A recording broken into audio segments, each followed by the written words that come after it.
এর জন্য এটা ধন্যবাদ বিশেষ করে শেফালি ম্যাডামকে।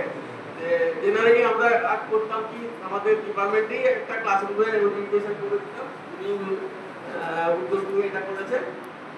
আর যেগুলো তোমাদের এই কোয়ারি ভর্তি হওয়ার পরে ক্লাবে ক্লাস হবে, তারপরে স্কলারশিপ, এবারে কি বই কিনবো, এবারে বই যে আমাদের টিচাররা যখন ক্লাস নেবেন বলে দেবেন কি কি বই কিনতে হবে, কি ফলো করতে হবে। আর হচ্ছে লাইব্রেরি কার্ড করতে গেলে 3 কপি ফটো আর যে ভর্তি স্লিপটা তার একটা জেরক্স এবং অরিজিনালটা নিয়ে যে কোনো দিন কলেজ যাওয়ারে গেলে, জেনারেলি কলেজ যাওয়ারে এ হবে ক্লাস হবে, টিকিট টাইমে যাবে, দিলে লাইব্রেরি কার্ড হয়ে যাবে। আগে নতুন সিলেবাসে বই ছিল না, এখন এসছে, তোমরা পাবে। এছাড়া স্যারেরা তো হেল্প করবেন।